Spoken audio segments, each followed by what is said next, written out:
Good morning, college football fans, and welcome to 3 and Out College Edition right here on IE Sports Radio, your direct view for all that is sports.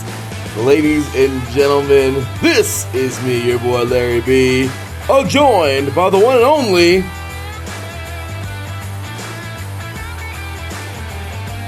one more time, joined by the one and only Teran Rodriguez. I had to surprise him there. Ladies and gentlemen, it is Mr. Teran Rodriguez's birthday today, man. Thanks, Larry. You're very welcome, brother. That's how we do it, man. I know, I threw him a little surprise there. He's like, what? Like, that was a weird introduction, but it's all good, y'all. Ladies and gentlemen, happy birthday to my boy, man. Great friend of mine, great dude, COO of IE Sports Radio, and overall just, like I said, great guy, man. IE Sports Radio Hall of Famer, all the goods, hosts of tons of shows here, and just overall, great dude, ladies and gentlemen. Happy birthday to one of the men responsible for holding up the entire station. Also, we got some football to talk about. I'm just saying, we got all kinds of crazy crap to get into. Well, it wasn't to be for modern day, but it is to be for St. John Bosco. Tom Brady's of high school again. Sarah, what will happen? And is this basically the national championship game only one way for Bosco? Kind of. So anyway, SC will take a dip because, well, if you look at that UCLA game, I don't know what else didn't give you that alarming alert. And then, of course, last night UTSA got it done. Back-to-back champs, just like Utah, as a matter of fact. And oh yeah, tons and tons of conference playoff or conference championships tonight and lots of playoff action. You are listening to 3 and Out College Edition right here on IE Sports Radio. Your direct feed for all that is sports. Welcome, ladies and gentlemen. Well, here we are yet again. As like I said, I know, threw Teran a little curveball there, but had to show him some love early on. The first thing we talked about. Because, ladies and gentlemen, it's this man's birthday. One more time. Happy birthday, brother. How you feeling today, man? I'm doing good, Larry B. Thank you. I definitely appreciate that. Again, I wasn't expecting that, but thank you for the love. It really means a lot. The feeling is mutual, and I feel 30. That's for sure. Brother, well, I got 3 ticks on you, brother. You feel 30. I feel almost 34. So you're good. You're good. But I'll tell you what, Teran. There's actually somebody else here that is a little bit older than both of us, and there's only 2 of us here. Oh, isn't that kind of odd? Yeah. Do you know who that is, Teran? Who is it? Those are my knees. They're about 80. Yeah. So Teran's 30 today. Teran's 30 today. I'm 33, and my knees are about 83. So 20 years of football will do that to you, brother. But with that said, happy to have you here today, man. And it's a little bit of an earlier show. I honestly, Teran, had no idea how long we're going to be on today. I mean, you and I just get lost in the football sauce, man. And, well, before you know it, we start the show today at 7 a.m. and we're having to hurry things up at 7:55 Pacific time because, well, Mr. Aaron X, of course, going live at 8. And, yeah, I'm just saying, I want you to be able to have a morning and have a day. So sorry for waking you up so early on your birthday, brother. But hey, a little bit earlier, and we could be out of here a little bit earlier. Sound good? Yeah, let's do it. So, all right, brother. Well, we got plenty of time, of course. I know both of us are going to be excited cheering on the USA in just a little bit, by the way. Team USA and the Netherlands get underway in the World Cup. Another kind of football, if you will, getting ready in about just 45 minutes, under an hour now. So we'll be cheering on our team as well as, talking about all this college football. So, good morning to all of you out there. It is 6:15 here on the West Coast AM. That's right, we're up that early on a weekend. What the hell's wrong with us? I'm just kidding. And it is 9:15 over there on the East Coast. Thank you all so very much for tuning in live today. We appreciate you all. Thank you very much and for showing us love. We just want to say big ups to the man above, our Lord and Savior Jesus Christ. Without him, nothing is possible. And of course, big ups to all of you listeners out there. For without you guys, IE Sports Radio, is not possible. Of course, big ups and thank you to all of our Patreons, Mrs. Parsons, Mr. Marcus Lowe's Great, Bay Area Apparel, and Anonymous. And we just want to say, we couldn't appreciate all the love, the support more. You guys are amazing, and there is definitely, tons of mad props and love to all of you guys who are like, you know what, I choose you guys for my direct feed for All That Is Sports, and hey, it means a lot to us. We thank you so very much for that, and well, without further ado, Teran, it's time for some football, brother. So, okay. Last week, I guess you can call it obsolete, Teran. I guess you can. I guess. Because, it's over, and the championship is where it is now, or the conference championships are all set. But we can talk about last week just a little bit. So, really quick, Teran. Week 13 of college football action. I mean, man, we had some stuff, man. I mean, of course, we enjoyed some great games, kind of like Notre Dame and USC. That was a good one, right? But we'll get into that in just a few minutes for Thanksgiving week. But last week, of course, decided so much. And the Egg Bowl was pretty awesome on Thanksgiving Day. Of course, Mississippi will defeat Ole Miss, number 20 Ole Miss. Talked about that last week. But then last Saturday happened, Teran. And, dude, you and I were on air during the game, if you will. And, my gosh, I was not expecting. I mean, come on, dude. Let's just get into this thing. Were you expecting this freaking beatdown? Like, Michigan took it to Ohio State, man. Yeah, Ohio State, I don't know what happened with them, but Michigan really came up big in that game. And you have to feel good if you are John Harbaugh getting a second straight win over Ohio State, let alone keeping your playoff hopes, college football playoff hopes alive. And for Michigan, it really is a feather in their cap because that puts them through to the Big Ten Conference Championship. And honestly, they deserve it. And they did have a few little bits of adversity. The running back, I think, is out for the season, and then I think their quarterback, Cade McNamara, is in the transfer portal. But either way, I think Michigan is rising above any bit of adversity, and I think they're really deserving of a spot in the college football playoff. But to do so, they're going to need to beat Purdue. But that's for a little later. Agreed, Aaron. And brother, it has been a ride for Ohio State this year, but man, I don't care. I'm gonna say it. I mean, they got beat like they stole something, man. I mean, I'm sorry. You know what? John Harbaugh has been waiting for that moment. I think last year, if I'm not mistaken, Teran, was the first time that Michigan actually beat Ohio State under John Harbaugh, right? Yep. Yeah, mm-hmm. So now that he's got that trend going, you don't think for 1 second he's gonna let that thing up. You know what I mean? He's gonna go off, and he's gonna make it happen for these guys. I'll be honest with you, I wasn't really a big believer in this program, just because they weren't good for so long. And I guess it was just trust the process with him. They were decent, but they weren't great. But here they are now, man. So that's my apologies to John Harbaugh in Michigan, because they're balling out right now, man. So go blue. Number 3, Michigan knocked off number 2 at the time, Ohio State, 45-23. Big ups to our boy, Mr. Cale Henderson, in the chat room. And by the way, I said John.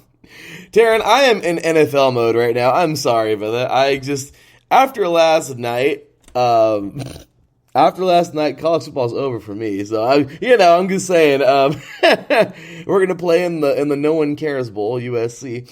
So yeah, I'm on to the NFL. So my apologies, John, Jim. My apologies, Jim. Oh, that's my fault. Yeah, yeah. I get the two mixed up. They both have J's in their name. Yeah, that must have, man, that's crazy. Could you imagine back in the day, like their mom, like getting them mixed up? Yeah. Oh, yeah. Yeah, man. Cal Henderson in the chat room, though, showing love, man. This is Physical Bullies Wolverines LFG. I don't think we have to, spell out what LFG stands for, but Kale Henderson is very excited. So, Kale also says Utes, Utah Utes, baby. Yeah, we don't want to. We'll get into that crap in a few minutes, but anyway. Kale also says, where was my invite? Let's talk football, baby. Well, glad to have you here, Kale. Whatever you're doing, brother, I know you're a busy man. Kale, I don't even know if Kale sleeps, man. He's busy every moment of his life. And of course, even with here doing the show, man, he's awesome. So big ups to our Vegas sports show host here, Mr. Kale Henderson. Sin City Sports every Tuesday evenings, 7 p.m. Pacific time, 10 p.m. on the East Coast. Gotta show him some love, man. Great stuff as always. So, Teran, last week, man, there's this team from South Carolina called the Gamecocks. And, well, they just like to screw people's seasons up, and I like it. Teran, they knocked off number 8 Clemson, 31-30. You know, usually I don't care about upsets, and I'm like, that's cool. Like, I mean, don't get me wrong, I do care about upsets because I like to cover them. But what I'm talking about is usually I'm like, to the team who got upset, I'm like, well, I guess that's your time. Whatever. Clemson had their time at the top. Maybe it's their time to decline for a little bit. I don't know. But this one kind of hits a little bit harder because this is a young man that we got to watch in high school, Teran, DJ Uyunglele. And it sucks because now it's his time to take over this Clemson team, and they're just kind of nosediving. I mean, I get it. It was a 1-point victory from South Carolina, 31-30. Regardless, though, Teran, brother, talk to us, man. What is going on with Clemson? Yeah, I don't know what's going on with DJ Uyunglele. He only had 99 passing yards. Maybe Clemson went with more of a running game attack as Will Shipley. This dude was something else for Clemson as he only a sophomore, mind you. He had 132 rushing yards. He had one rushing touchdown, and DJ did have a rushing touchdown as well. But for him, I don't know what the game plan was for Clemson. I thought Clemson kind of ruined their chances. Obviously, they're still in the ACC championship game, and this had no effect on them. But for South Carolina to beat them, it is impressive just because Spencer Rattler is doing Spencer Rattler things, and I think we got to call the Gamecocks the South Carolina spoilers just because they're spoiling teams' chances of making the college football playoff. Though this loss didn't really hurt Clemson all that much just because, well, for starters, they only went down one spot in the college football playoff poll or that sort of thing. So I'm a little surprised that only dropped them one spot considering South Carolina wasn't even ranked. So I don't know what the committee was thinking there, but what can you do?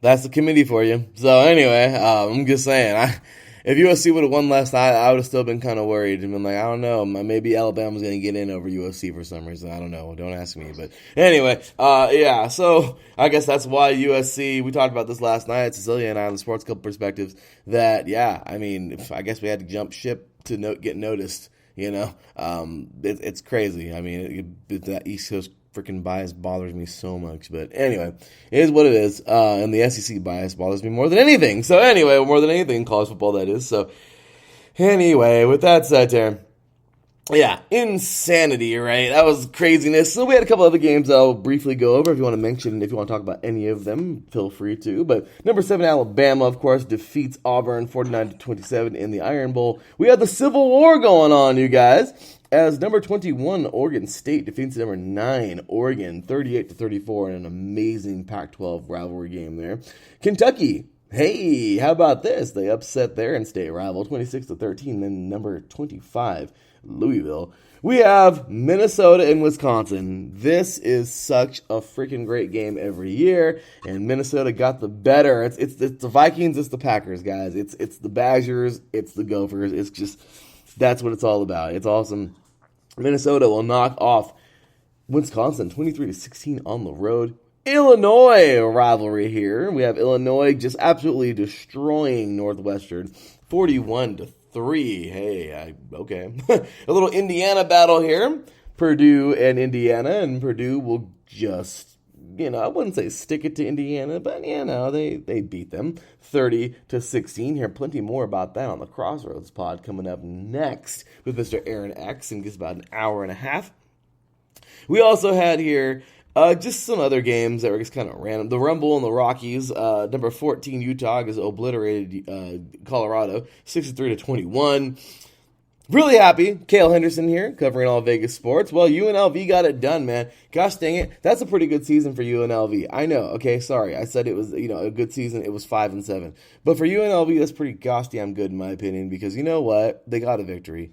They got a victory. And you know what? They got a victory in an in-state rivalry. They freaking beat Notre Dame or they didn't beat Notre Dame, but they were in a game with Notre Dame. They didn't get blown out. I mean, UNLV has a lot to hang their hat on this year. Darren, I ever think we could sit here and talk about UNLV longer than 4 seconds on the show. But gosh dang it, dude, there's something happening in Vegas, and this is something to get excited for. Cale Henderson's been talking about it all season long, and this game's pretty good, man. This team's pretty good. They were in a game with Cal this year. They fought pretty hard in that one. I mean, they won the games they should have. They got beat down by some teams, too. They probably should have. They almost beat the rival San Diego State, of course. Teran, you cover the Aztecs. But they were in a game there. They were in a game with Fresno State. I mean, Darren, they were in a game with Hawaii, which, I guess that could have went either way. But I'm just saying, this UNLV team, man, a couple of things could have went the other way. They'd be bowl eligible right now. So anyway, they win 27-22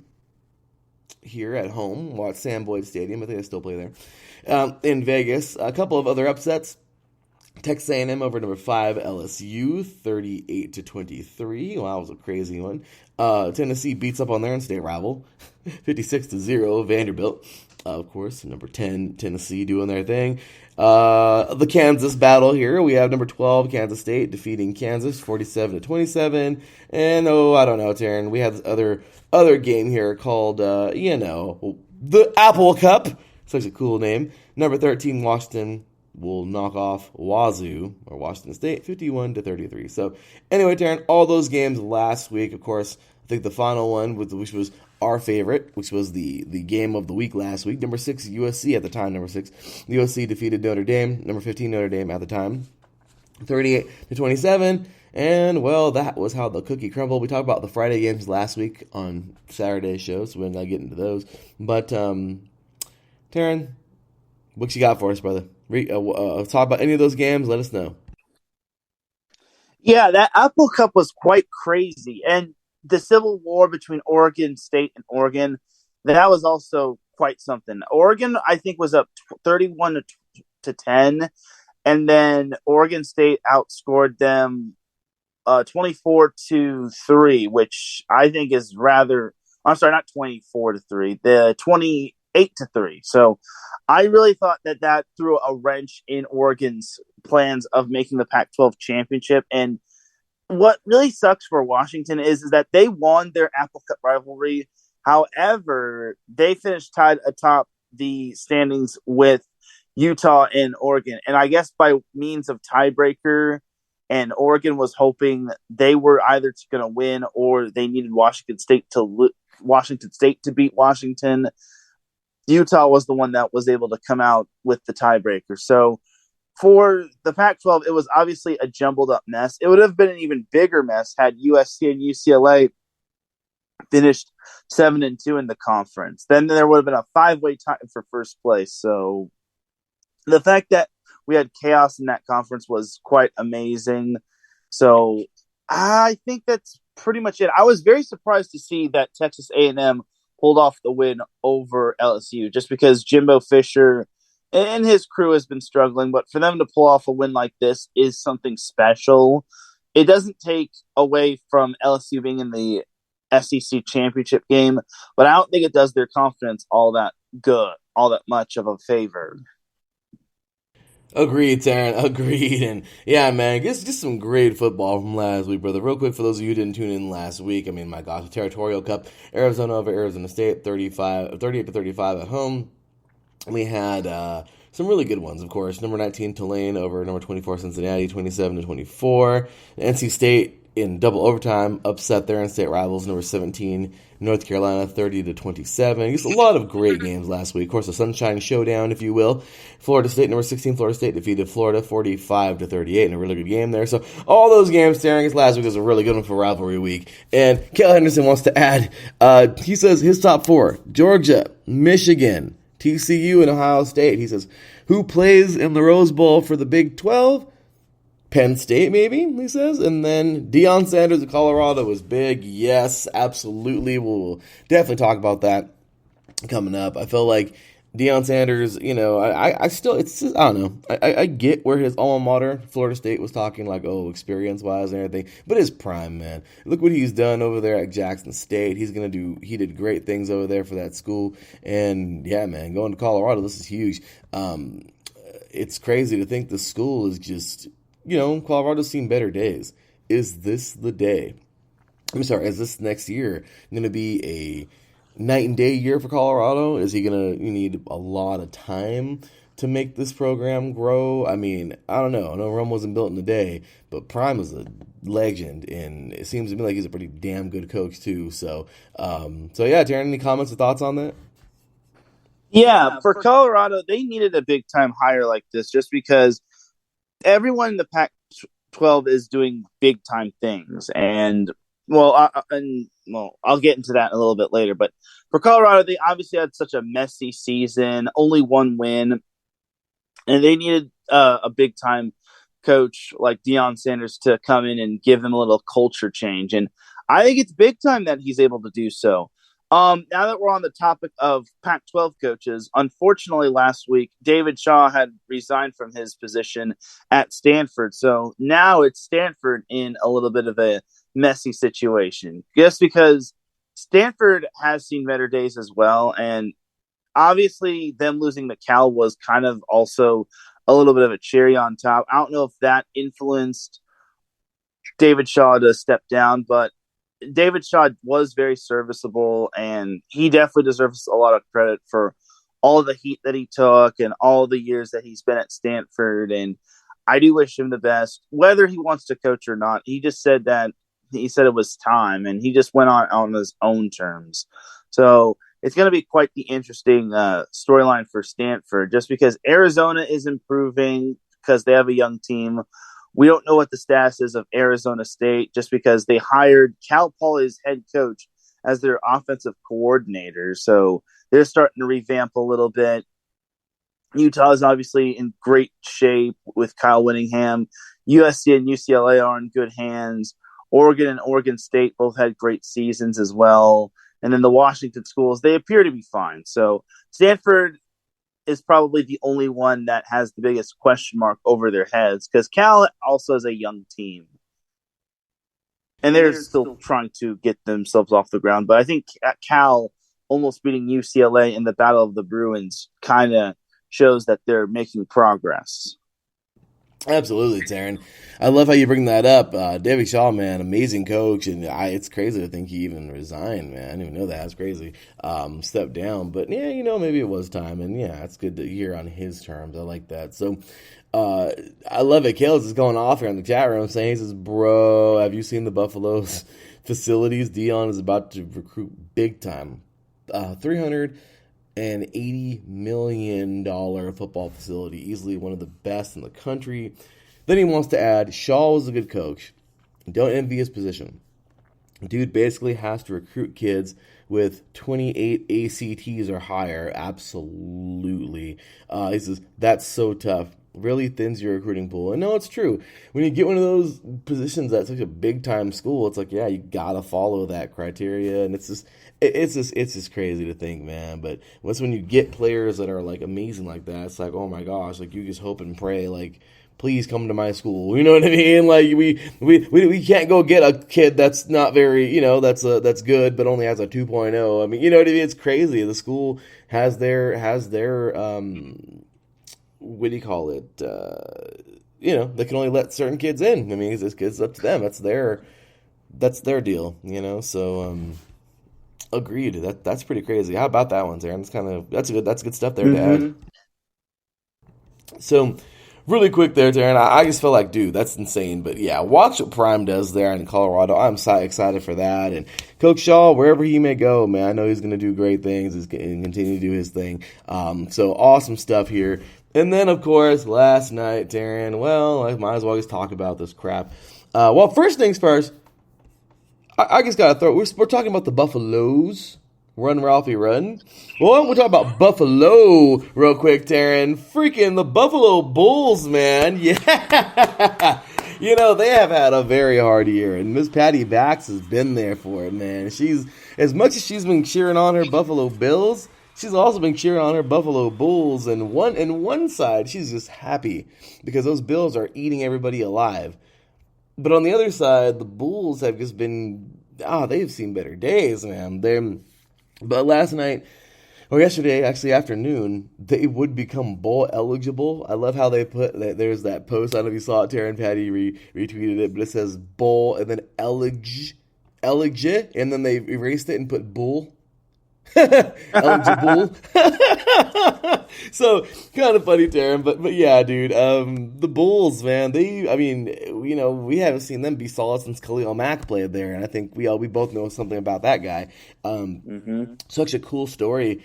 I love talking about his story that he actually played there during the last, I believe it was the last NCAA football game in 2014, and of course they made the character in his likeness. And really crazy, when the game came out, he was only a 46 overall. He was a linebacker, but he was only a 46 overall. And because of that, he actually wore the number 46 his senior year and went in. It was incredible. He freaking went off, had an amazing season, and he wore number 46 as like a screw you, EA Sports, for giving me a 46 overall, you know what I mean? Like, well, that's what you think about me, so I'm going to do this, so kind of cool. But anyway, but that's the last time we really seen the Bulls solid, in my opinion. I mean, maybe we have before, after that, I don't know. I guess there's so much college football to keep up with. But anyway, the Bulls, man, 23-22 over the Zips yesterday, the Akron Zips. They finished the season at 2-10. I don't know if they're going to have any more games, man, but they had a tough year. But the Bulls, man, yeah, Teran's shaking his head. Yep, nope, yeah. So that was the conclusion of their season there. But the Bulls, they have some cool uniforms. Anyway, the Bulls, man, 23-22. They won it yesterday at home, and they are now bowl eligible, if you will. And kind of cool. They scored in the last minute and 15 seconds. It was Cole Snyder to Quinn Williams. 16-yard pass into the end zone. The two-point conversion would fail, but who cares? They won the game, and they're eligible. And how about that, Teran? Congratulations to the Bulls, right? So that game was actually big time right there, just because New Mexico State got a bowl waiver, and Auburn was eliminated from bowl game contention. So New Mexico State and Rice were guaranteed bowl bids, and there was actually one more spot, and it was between, ironically enough, Buffalo and UNLV, where if Buffalo won, they would have gotten the final bowl game spot, which they did.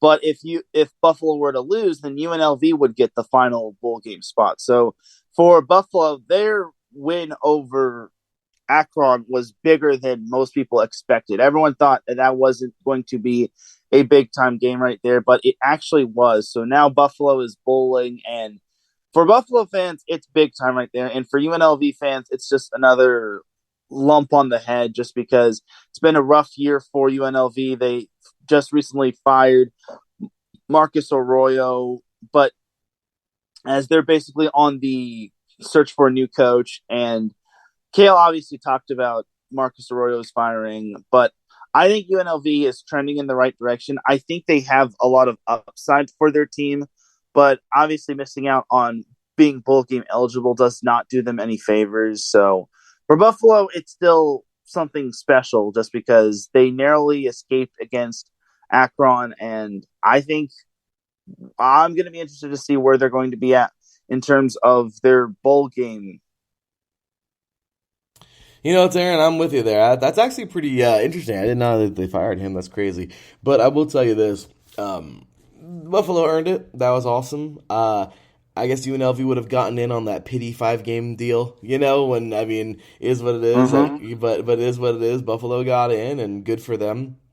And, hey, we'll see what your UNLV ends up in the future. But as of right now, that's the Buffalo show, and that's awesome. So I think that's pretty cool. And well, congratulations to the Bulls, man. They're going bowling. So next up, we have the Conference USA Championship last night. How about this, Teran? UTSA.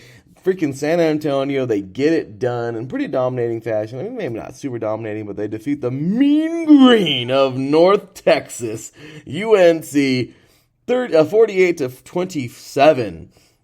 UTSA will win their second conference championship in program history, and then, hey, it's actually back-to-back for them, because they won it last year, too, so it looks like they, of course, are doing their thing. They're going to find themselves in a nice little bowl game. They are conference champions, and you know what? They freaking earned it. How about that game last night, man? Yeah, UTSA definitely earned it. I really think that they've come a long way. I remember that they were struggling back in the COVID year, but now they have risen from the ashes and they're actually doing really good. And it just goes to show the growth of their program.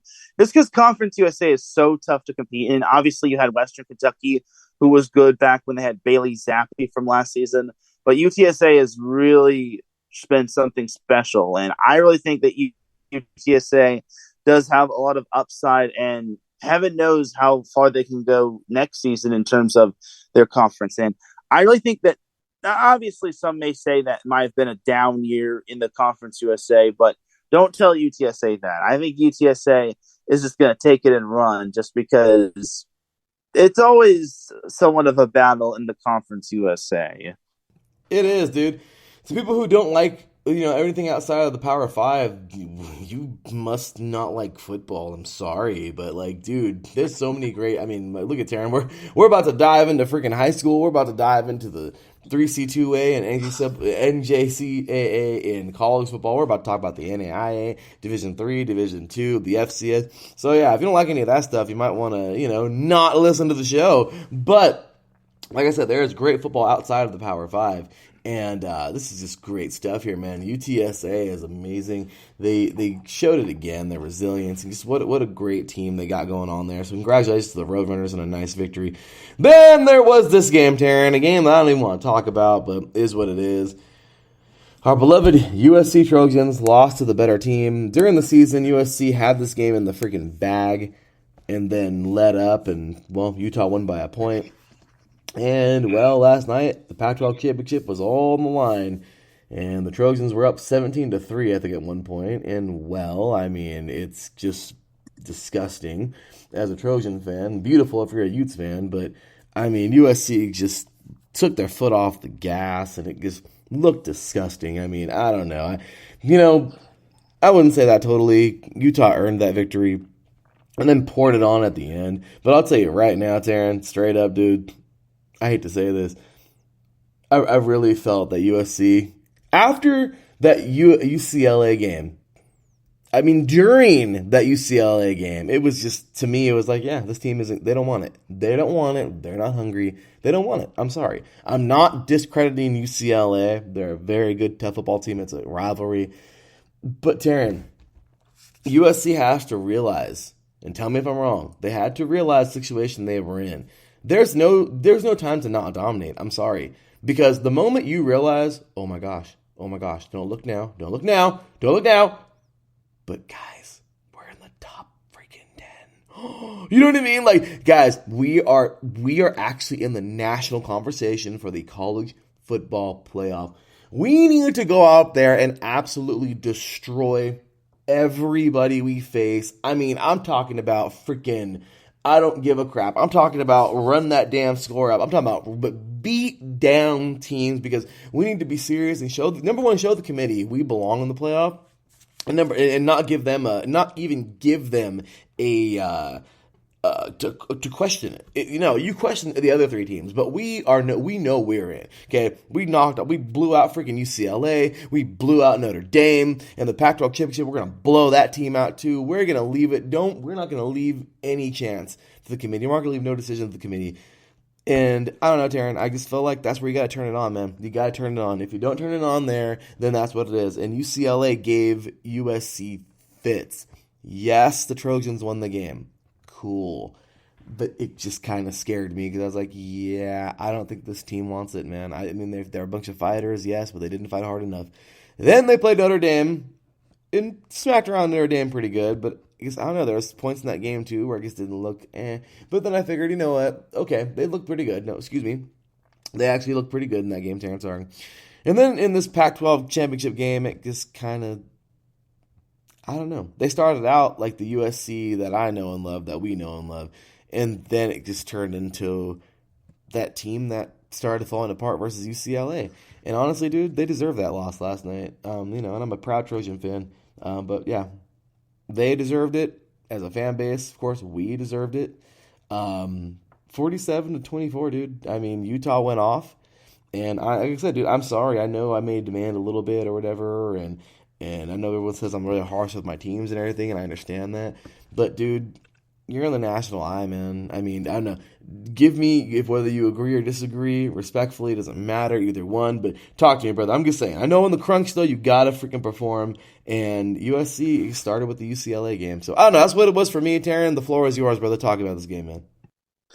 Yeah, for this game, USC really fizzled out after they went up. Well, in the first quarter, you got to remember, they went 14-3. Everything was just going USC's way. They were getting stops. They even forced a fumble. I was thinking that USC was about to go full force on them. They were up 17-3, as you mentioned.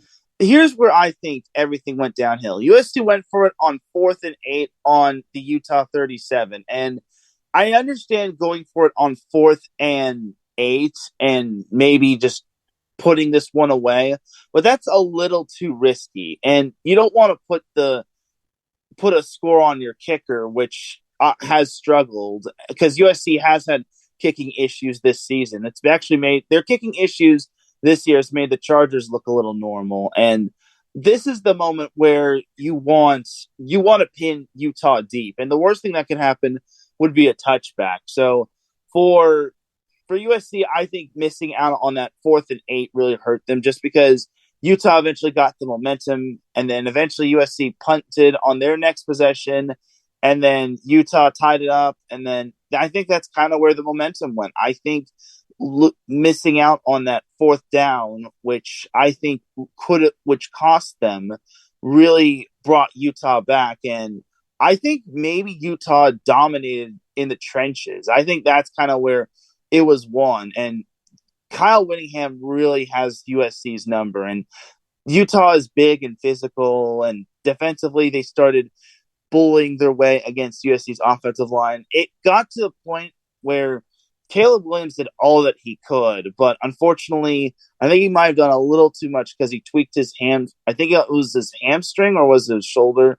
Either way, Caleb Williams did suffer a little bit of an injury, so he was still able to play it out and tough it out, and I hope he does get the Heisman, but unfortunately his effort just was not good enough, so not by himself at least. So in the run game, USC did not get the run game going just because this is kind of where you miss Travis Dye, who is out for the year, but for USC they just did not show up like they did last week. Like last week was probably their best game they've played in the entire season. This year, or this game, it just did not go their way. And I just thought that they left a lot of meat on the bone and they left a lot to be desired. And it sucks because USC is a very talented team, but give credit to Utah.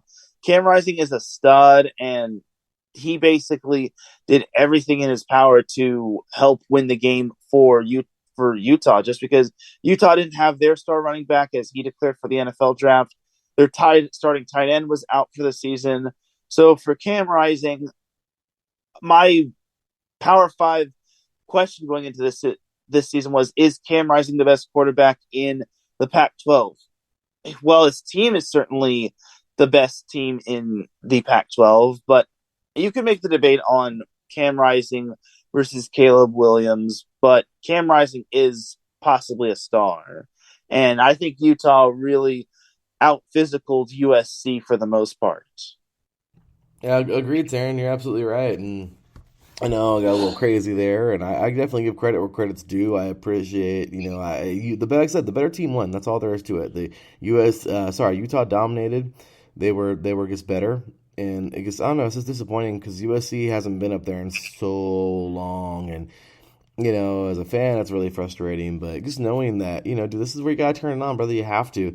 If you don't turn it on the playoff while getting close to playoffs like this, then I mean, there's that saying, you practice how you play, and that's all there is to it. And honestly, the dress rehearsal for the Pac-12 championship should have been UCLA. It should have been Notre Dame. And Notre Dame, they definitely turned it on and got better, but they just took steps backwards yesterday. I know the absence of Dye was tough, but I'm not going to hang my hat on that. I'm just going to say, you know what, man, the better team won, and we got dominated in the trenches, got dominated in pretty much every facet, and USC just wasn't up for the challenge, man. I mean, they were there, they played, hats off to Williams, amazing stuff there, but at the end of the day, man, I just don't know. I just feel like this team just showed that they weren't ready. They weren't there, and you know what?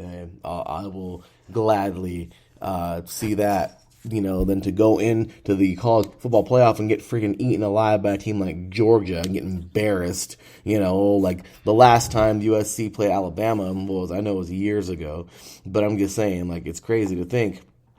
We're not ready yet. We're not there. We're not in that company yet. And I believe in Lincoln Riley. I think everything's going to be fine. He's going to be, he will help this program get to where it needs to be. But at the moment, it's just. Yeah, we need a lot of work, man. So, with that said, Teran, wow, that was a lot of fun. We are going to take ourselves a quick break. When we get back, we are going to jump into high school football. Teran, the state championships have begun here in Cali. I know they've pretty much begun other places as well. We're going to get into this top 10 at the moment, and we are also going to jump on into the 3C2A. Teran, oh my gosh, today is going to be a freaking day, man. We got the two semifinals. Well, basically, the semifinal games. And, if you will, the South final and the North final. And then, of course, we got RCC and Fullerton getting down today. I'm so excited for that one. That's going to be a fun one. For the South and up north, American River and San Mateo. And then there were four, y'all. Who of these four is going to get there? We shall see.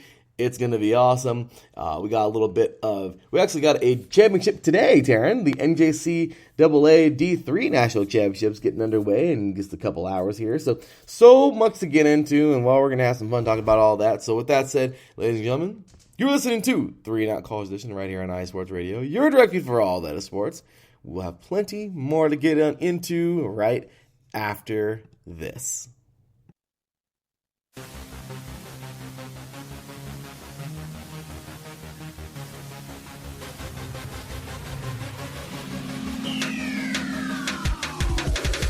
What's up, everybody? This is Teran Rodriguez. Are you a fan of volleyball? Are you a fan of Thunder Spikes? Then I have the show for you. Set Point, where I cover NCAA men's and women's volleyball, high school boys and girls volleyball, beach volleyball, and even professional volleyball. Catch the action every week here on IE Sports Radio, your direct feed for all that is sports.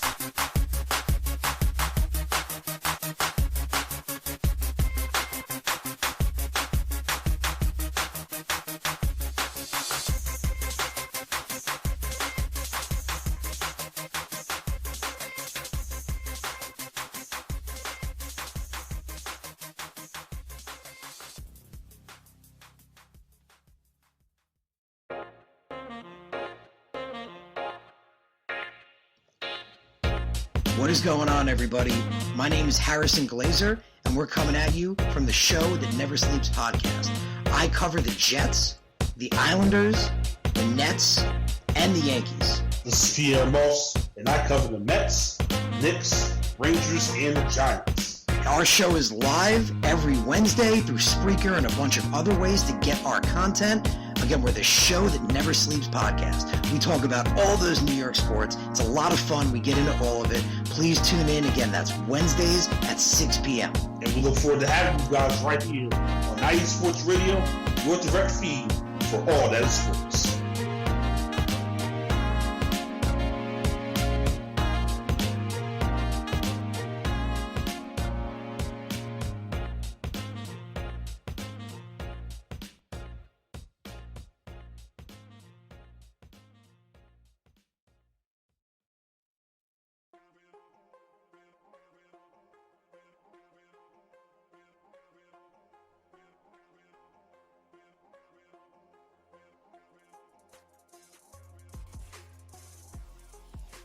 Hello, ladies and sinners. Hello, sports fans around the world. Hello, IE Sports family. This is Cale Henderson, the host of IE Vegas, the Sin City Sports Show, presented by IE Sports Radio. If you folks are interested in sports in the Vegas area, if you're wanting to have a blast for 1 hour, every Tuesday night from 7 p.m. Pacific Standard Time to 8 p.m. Pacific Standard Time, this is a show built for the Vegas sports fans, where we feature the Las Vegas Raiders, the Las Vegas Golden Knights, the Las Vegas Aces, and the University of Las Vegas, Nevada Rebels. Hopefully, fingers crossed, MLB team coming soon. Either way, if you folks are looking to have a blast for 1 hour each and every week, tune in Tuesday, 7 p.m. Pacific Standard Time to 8 p.m. Pacific Standard Time.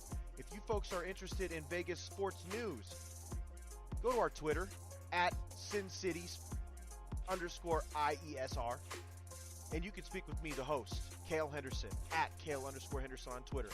At any time, be happy to reply. Always want to reach out to our fans. Again, the Sin City Sports Show, presented by IE Sports Radio, your direct feed for all that is sports.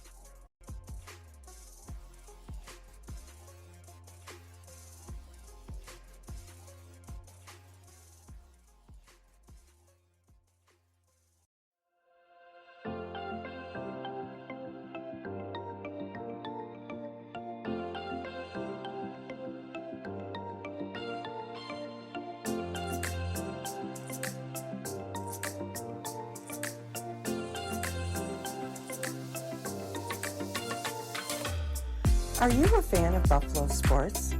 Are you thinking of changing loyalties and becoming a Buffalo sports fan? Do you even know where Buffalo is on the map? Did you know Canada is closer to Buffalo than New York City? Welcome to the Buffalo Huddle, every Tuesday night at 7 p.m. Eastern Standard Time and 4 p.m. Pacific Coast Time on IE Sports Radio, your direct feed for all that is sports. I'm your host, Patty Bax. This is a podcast designed for you, the passionate sports fan. I know you love your sports. Who doesn't? I cover Buffalo sports and so much more by bringing in the human elements. I call it Buffalo Sports with a Twist. Join me as we take a journey into the world of Buffalo sports. I guarantee you'll fall in love with Buffalo just like I did. Each week we start with an inspiration, question of the day, a Buffalo fun fact, and our weekly challenge to you, the listener.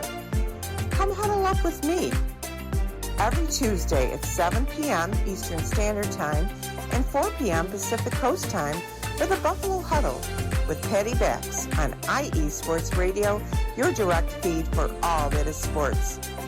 As we say in Buffalo, go Bills!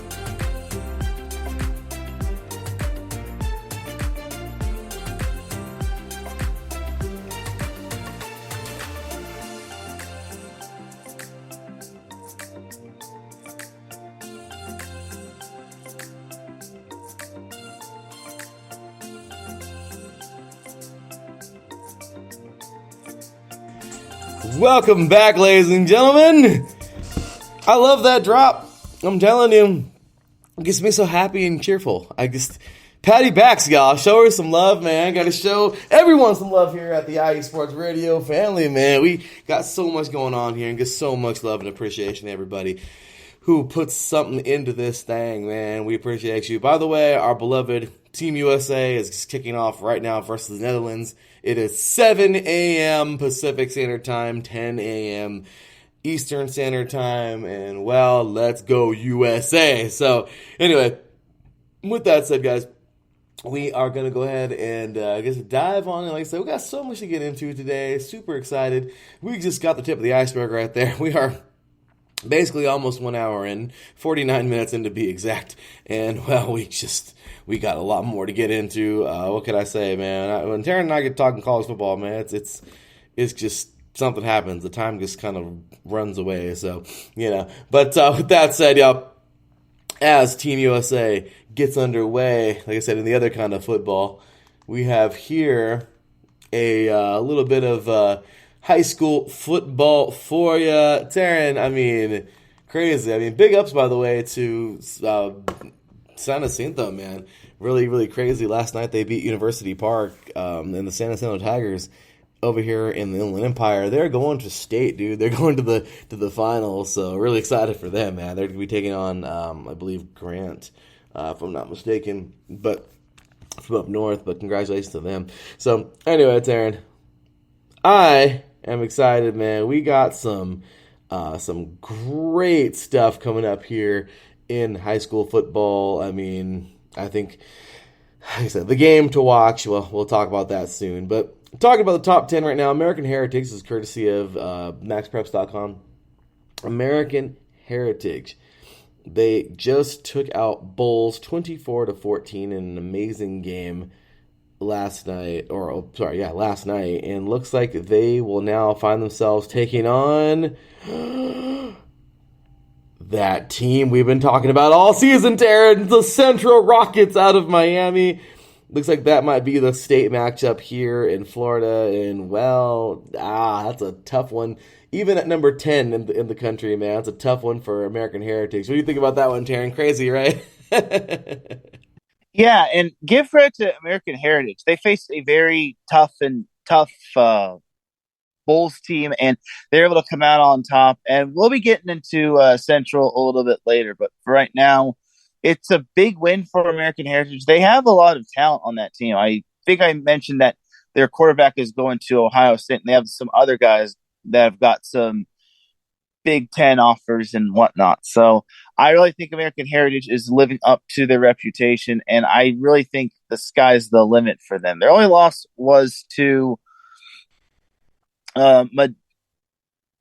Madonna, the Madonnas of Hollywood. So I really think that American Heritage is going to do some big things in 2 more weeks.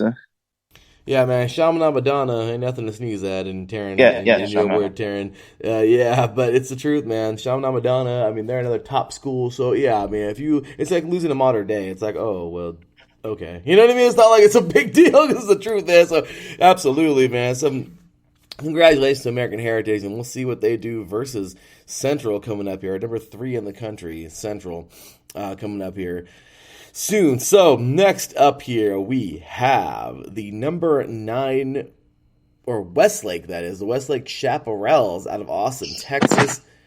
Well, Teran, they have got all the way to this point. I think this is it as well for Texas State. They're going to be taking on Brennan. 12-1 team, the Brennan Bears out of San Antonio, Texas. Should be a game actually today they got going on. And, well, let's see if Westlake can do this. How about that, Teran? Yeah, it's going to be a battle just because Brennan is 12-1 again. And this is kind of where all the records are thrown out, and all that you did in the regular season doesn't mean a whole lot. But for Westlake, they have been high-flying in terms of their offense. They've scored over 20 points in all of their games, and they only have failed to score above 30 one time. But other than that, Westlake is solid. But I'm really interested to see what Brennan has to offer in this state championship game. The UIL Texas football state championship game. Absolutely, Teran. No one asked, too. What's that young man's name? You said American Heritage, their quarterback is going to Ohio State, huh? That's what I was told. That's pretty cool, man. So, anyway, let's go ahead and continue on. We got some more great stuff to get into. So, awesome stuff there, Teran. The North Shore, number 8, North Shore Mustangs. Well, they have it looks like they'll be TBA. I don't know what's going on here, courtesy of Max Preps, but they'll be taking on, I don't know, it doesn't say. This is at Knoll, so I don't know what that means. I don't know if they finished their season. Last night, they defeated Atascocia 38-7, and they're 14-0. I mean, I don't know if that's it, if that's the state championship for them, but my goodness, Teran, if that was a state championship for them, then, well, they won in pretty dominating fashion, and I don't know who they're going to face next or if they're going to face anybody. But hats off to North Shore, man. They've produced many NFL athletes throughout the years, and this North Shore Mustang team keeps on riding. Yeah, North Shore has been dominant for the most part. believe it or not, this is actually the second meeting between them and Atascosa. The first time around, Atascosa really gave them a battle as North Shore narrowly escaped with a 16-13 win. But this time around, I don't know what North Shore did to adjust, but they really adjusted well. And this was a very convincing win over a team that narrowly lost to them by 3. So I really thought North Shore made better game planning in terms of this game. Absolutely, Teran. North Shore, my goodness, dominating 14-0, 7-0 in district. I mean, once again, if that was the season for them, then amazing season, and hey, they'll finish at number 8 in the country. Well, the final rankings will be coming out soon. But man, wow, what a season. St. Thomas Aquinas, the number 7 team in the country. The St. Thomas Aquinas Raiders out of Fort Lauderdale, Florida. They look like, they dominated Jesuit last night, 45-3. And, Teran, looks like it's all set. I think this is actually their state championship, if I'm not mistaken. This is the 2022 FHSSA, football championship. It's like 3M tournament.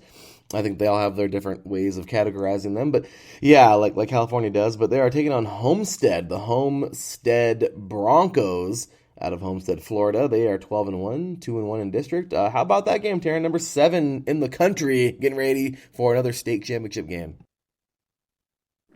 Well, for starters, St. Thomas Aquinas has been strong throughout a majority of their games. I think they've won every game by double digits, and they have.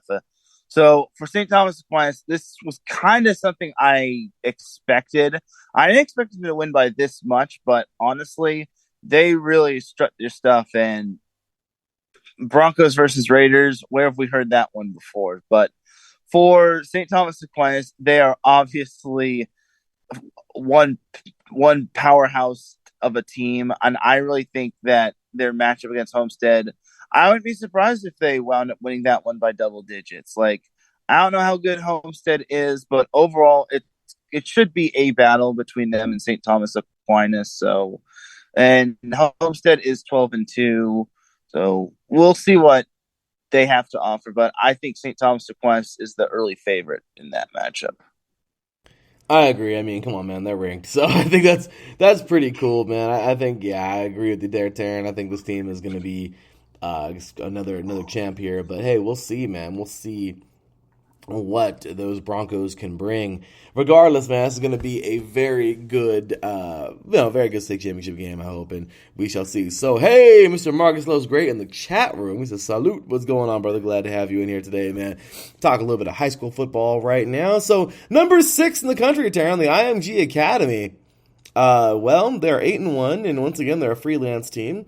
I don't know. I think they might have played all their games, I guess. I don't really have a clue here how that works. As we talked about, they're kind of independent, but they defeated St. Thomas Aquinas back on the 18th of November, and I think that, I don't know if that's the season. I don't know. Maybe not. They finished at 8-1 if they did, with their only loss to the number 3 team in the country, Central. I mean, but that's really it, Teran. I guess the IMG Academy just does their own thing, right?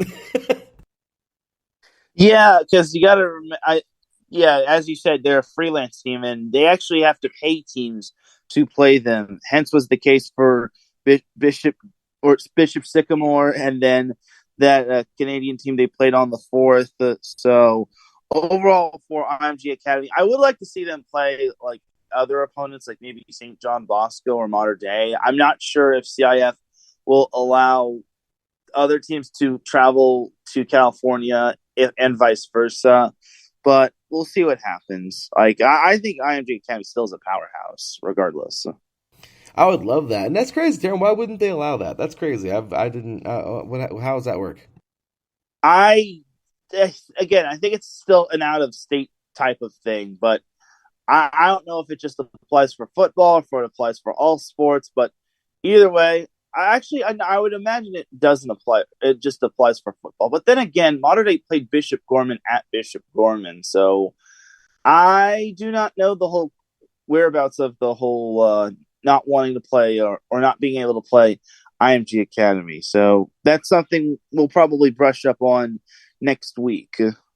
Absolutely, Darren. That's pretty crazy. But yeah, as I'm saying, I know Notre Dame plays schools out, and so does St. John Bosco. They play teams out of the country. Out of the country. I mean, out of the. Sorry. Well, hey, I'm JK. We play a team out of the country.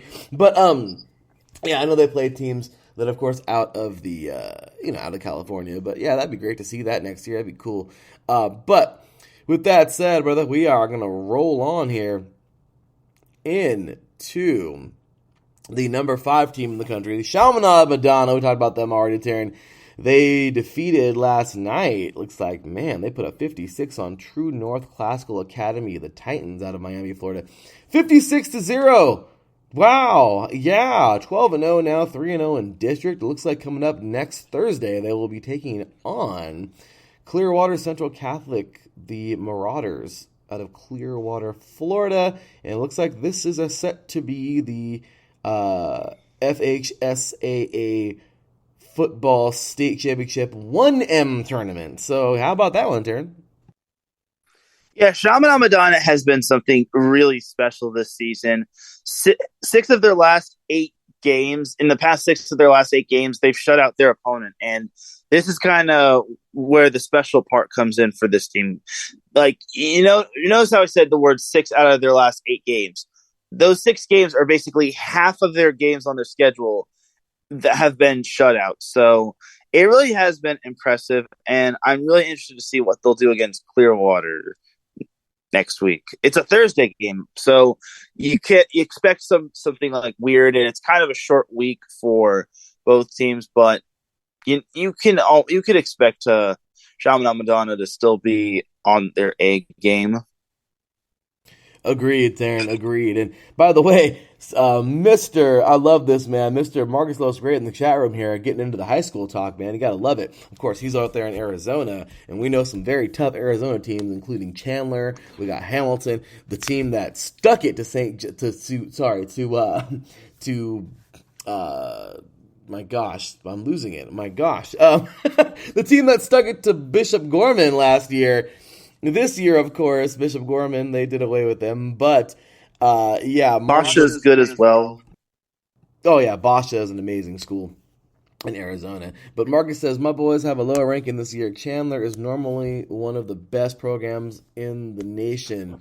We're having an off year. And, yeah, man, Chandler definitely not having the best year. We talked about them for sure this year on the show.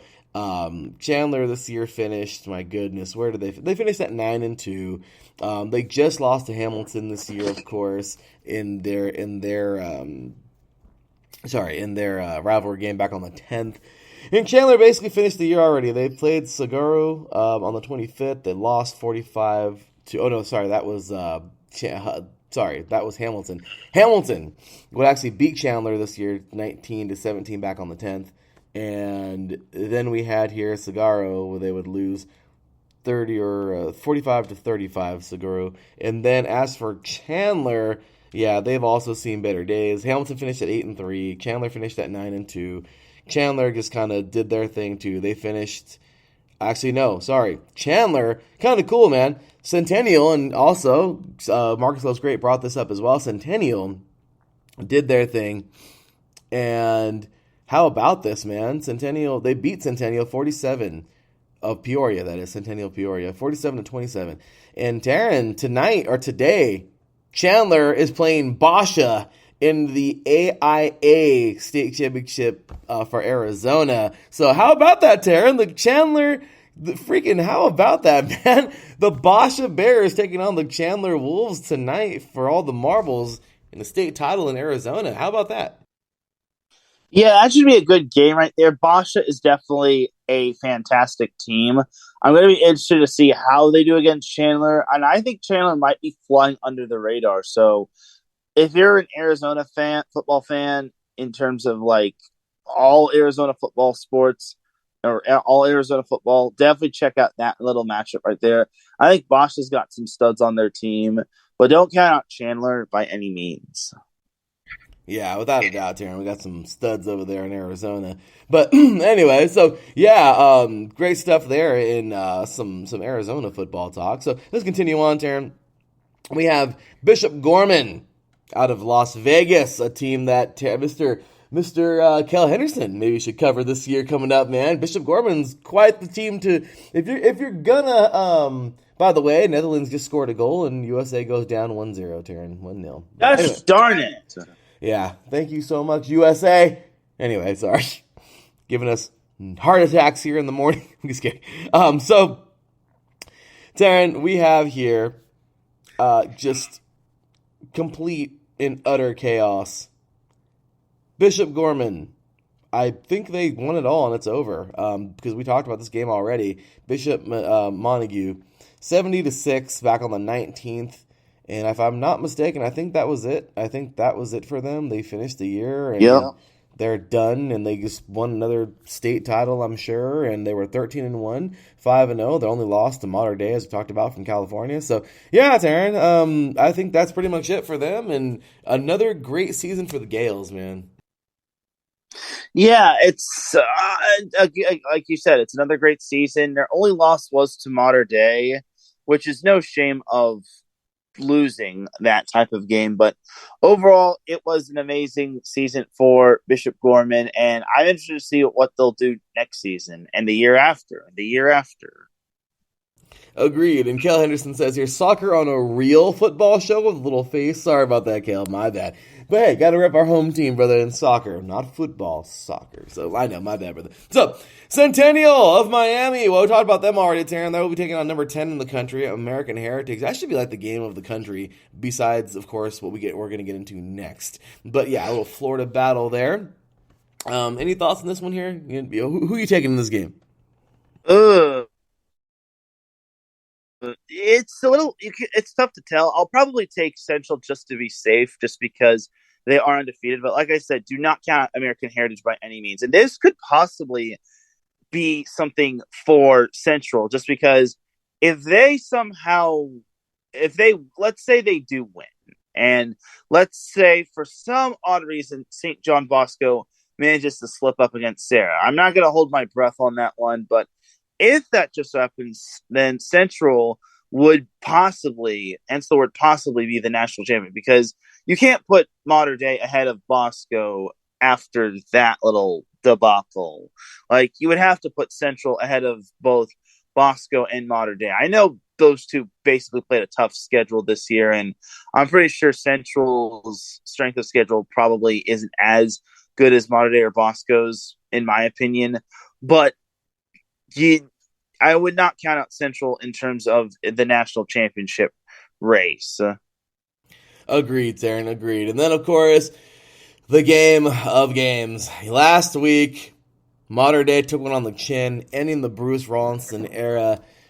St. John Bosco, man, defeated them. Of course, we talked about this game already, 24-22. Mater Dei's season is finishing at 12-1, 5-0 in the Trinity League. They won their league. Congratulations to them, and thank you once again, Bruce Rawlinson, riding off into the sunset, legendary coach at Mater Dei, and he deserves all the props in the world for an amazing career there.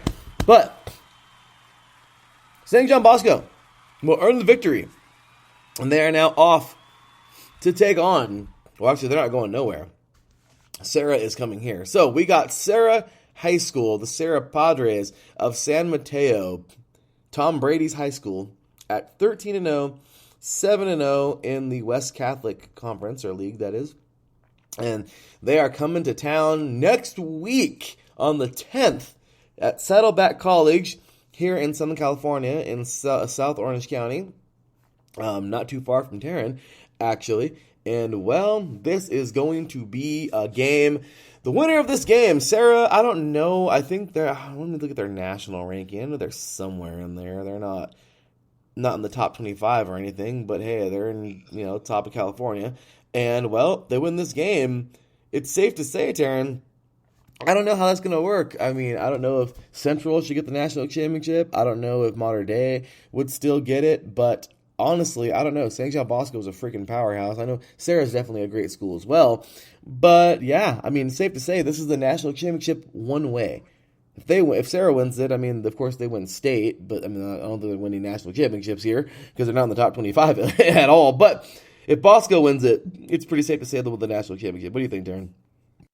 Yeah, I think this next week's game is going to be quite interesting. SoCal has gotten the better of NorCal in the Open Division Championship. Last year it was Mater Dei, and it's been that way for most of the season, or most of the decade, or most of this past decade. But I really think Bosco does have that it factor. I think they're playing much better. Their defense was strong. Pierce Clarkson's playing better at quarterback. And overall, it's just been strong sledding for Jason Negro's team. And I think his team is excited for this upcoming matchup against Sarah. And I really think that it's going to be tough for Sarah to win just because they're coming all the way from Northern California to Saddleback, Mission Viejo, or South Orange County. And it's going to be tough sledding. I know Bosco also has to travel, but they don't have the distance that Sarah has to travel. I just kind of think I wish that both teams could maybe meet halfway for the state championship game, but I don't have any control over that. Like, what would be considered like midway for both of these teams? But that's irrelevant. I think for Bosco, it's going to be something special for them, and this is kind of it just feels like back in 2000 and like, what was it, 19? Yeah, 19, when they wound up winning over Mater Dei in amazing comeback fashion, and then they wound up winning state. Also have to give a shout out to De La Salle, the Northern California school. They avenged their loss to Folsom yesterday, winning in narrow fashion, and they'll be playing in the state championship game. I think it's going to be in Division 1 AA. So it's a little bit lower of a division as opposed to where Sarah is, but for De La Salle, it still is quite impressive. Agreed, Teran. And yeah, De La Salle has had their number of championships as well. I know that California has changed things up over the years, but yeah, De La Salle has also had their run-ins with Centennial High School, with Mater Dei, with St. John Bosco. So really cool to see these teams go head-to-head. And we'll see where De La Salle ends up next year, of course, out of NorCal. But as of right now, man, yeah, St. John Bosco, they're the top dog. And we'll see. We shall see what these Braves do taking on the Padres in that California State Open Championship, the top of the top in California. So, with that said, Teran, speaking of Northern California versus Southern California, you like that segue, huh, Teran? You like that? We have here the 3C2A Junior College, of course, of California. So many junior colleges in California. We just had to have our own league, and couldn't really be a part of the NJCAA because we have a million colleges here. But, Teran, today, it all begins, man. The 3C2A. This is it. This is get your popcorn, man. It's gonna be a show. We are all finished up with the regular season, and we are in playoff mode. We got bowl games, of course, being played, but the big one here is, well, what we got going on today. Of course, 12 p.m. Pacific Standard Time at San Bernardino Valley College, SBVC. We got the Fullerton Hornets. I think they're the Hornets or the Yellow Jackets. Yeah, they are the Hornets. The Hornets taking on the Riverside Tigers, my alma mater. So, glad to be a Tiger here. And yeah, Teran, they'll be going head-to-head. And then also, at the same exact time, 12 p.m. Pacific Time, we have here American River taking on San Mateo. Teran, this is it, brother. This is for all the marbles, man. 4 teams here, and then there were 4. It's safe to say, today by 3 p.m. Pacific Standard Time, we will have our Northern versus Southern California matchup, the 3C2A National Championship, if you will. And they will be going head-to-head next week on the 10th. You know me, Teran. I can't help it. I am as bias gets. Riverside was number 1 all year long. I'm going to go with my Tigers to win it all. Should be a great game today versus Fullerton. I know that. Those guys are not easy to beat, but I am 1,000% going to go with those Riverside Tigers to win it all. But today, I think San Mateo is going to get the better of American River. Should be a great game. And then, of course, I'm going to go Riverside over Fullerton. And then I'm going to say Riverside takes out San Mateo next week. So, I don't know. But what do you think, Teran? Who you got? I definitely agree with most of your picks. I think Riverside beats Fullerton. It's probably going to be a high-scoring affair. I think Riverside might have to win in the trenches, and they're going to have to be more physical than Fullerton. So I still think Riverside will get the win. And then for San Mateo, American River, I think San Mateo will come out on top for the most part. I think they can out-muscle American River.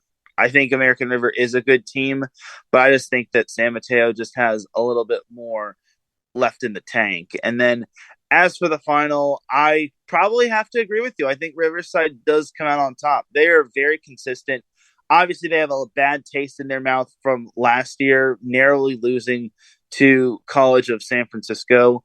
So I really think that Riverside has, I would say, a little bit of redemption just because they've been in the state championship quite a bit.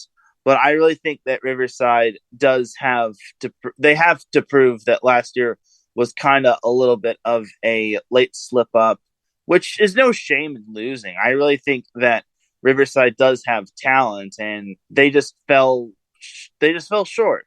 So I just think that Riverside will be ready this go around. But to do so, they're going to have to beat a high-flying Fullerton team, which upsets what's their face, the number 2 team in the 3C2A on the Southern California side, Mount San Antonio, which I think most people were thinking Mount San Antonio was going to come out on top just because Mount Sac finished right behind Riverside City in terms of its conference, but you never can count out Fullerton. Fullerton always has a great team. I have seen their ups and downs. Obviously, they had their lowest of lows, but now they're starting to peak high yet again. Absolutely, Teran. I'm really excited for this, man. Big ups to Riverside, and let's see if we can win it. But yeah, man, I am really excited. A couple years ago, Riverside did win it, man. First title since 1989 when they defeated San Mateo. A couple years back, then, of course, last year lost to, as you just mentioned, City College of San Francisco. This is the 3rd year in a row, Teran, that the Tigers will be going to the national championship if they go. That's crazy, right? I mean, but Coach Kraft, man, it's the man. It was an honor playing for him. The guy he's just a football mind.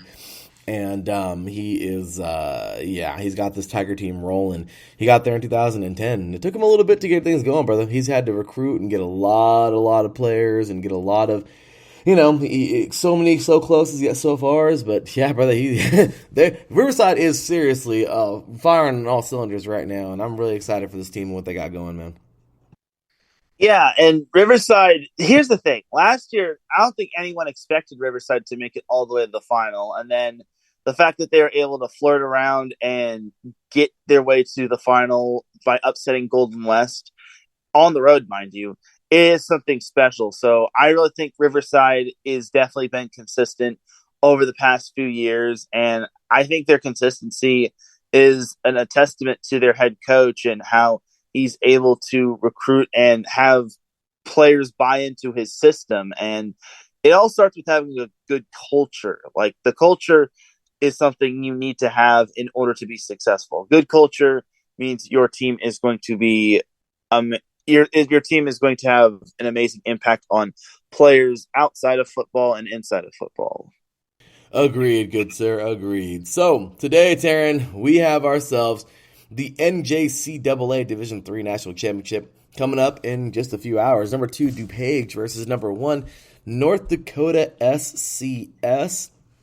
A little bit of a preview here, courtesy of NJCAA.com. This article was released last week on the 22nd. And then it's cool. It says here there's a little bit of a write-up here, or actually a really cool little write-up here. It says North Dakota SCS earned number 1 spot in the final poll of the regular season with a 9-1 record. The Wildcats conclude the 2022 season on a 7-game win streak and claim the Minnesota College Athletic Conference MCAC title by defeating then number 1 Minnesota State 19-0 on November 6th. North Dakota SCS is led offensively by sophomore quarterback Graydon Buell, Buell, who led the nation with 23 passing touchdowns and ranks 6th nationally with 6 rushing touchdowns. One of Buell's favorite targets is Marcelo Mendez.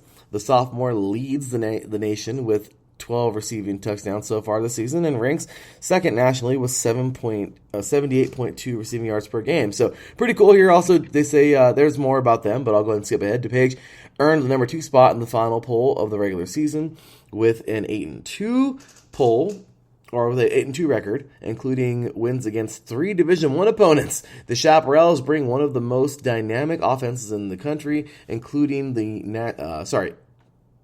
into the national title game. I'm so sorry about that, y'all. I'm trying to not pay attention to the soccer game on TV right now. But DuPage leads the nation in points per game, 38.2 yards per game, 452.5 passing touchdowns, 28, and rushing yards per game, 240.1. Quarterback Gavin Suckup ranks 5th in the nation in touchdowns, 15, and rushing touchdowns, 6.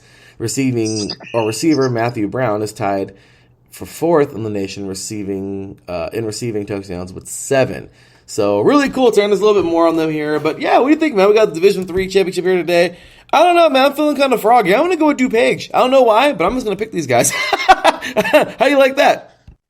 I'm thinking DuPage as well. I mean, you can't go wrong with a 1 versus 2 matchup, and anything can happen when it comes to that little matchup right there. And it should be an exciting game. I really think that it should live up to the hype, regardless of what people have to say about it. And here's the thing about DuPage: if this is the same DuPage that is from Illinois, they don't have to travel too far when it comes to playing their game, just because DuPage is playing their championship game in Glen Ellen, Illinois. So they don't have to travel all that far, whereas North Dakota has to travel from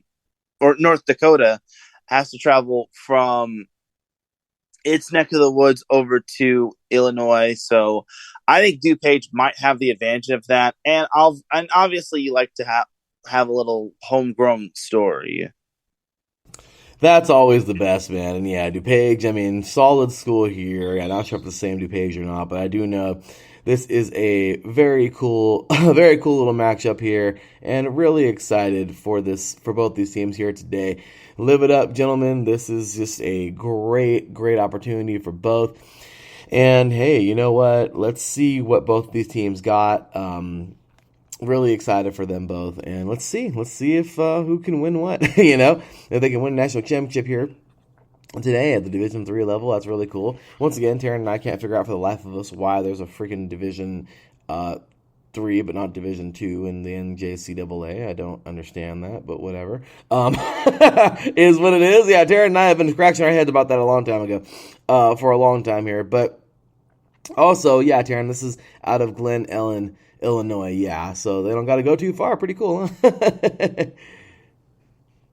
Yes, very interesting. And yeah, we'll see what happens in this one. Like, I imagine DuPage will be in full force in terms of its fan base, so they've got the salute on that one. So we'll see. Yes, sir. We shall see. Also, moving on to the NJCAA, we have here today the semifinal, man, coming up today. I think I got the time wrong. I don't know, but we do have game number 1, which is number 4 Coffeyville versus number 1 Hutchinson. And then tomorrow we do have, I guess I forgot what time I had that one, but then tomorrow we have number 3 Iowa Western taking on number 2 Northwest Mississippi. All right, Teran, time to make some picks, man. And then there were 4 in the NJCAA. Last year's champions, of course, New Mexico Military Institute, did not get it done. And, well, they found themselves in a bowl game this year. This year, we're going to have a new champion regardless. After the season that these guys have had, Hutchinson, man, the Dragons, I think they're going to make this happen. It's number 1 versus number 4 seed, similar to the college football playoff in the FBS. Dude, I'm going to go with them. I'm going to pick these Dragons of Hutchinson. I think they're the Dragons. I think they're going to win it. I think Iowa Western's going to win it, and I think we're going to have a 1 versus 3. Actually, no, I'm going to go Northwest Mississippi. They're a tough school. That's a very hard matchup there. But I'm going to go 1 versus 2, and I'm going to say Hutchinson wins this whole thing, man. What do you think? Yeah, I think Hutchinson looks like the promising team right here, but don't count all the other teams.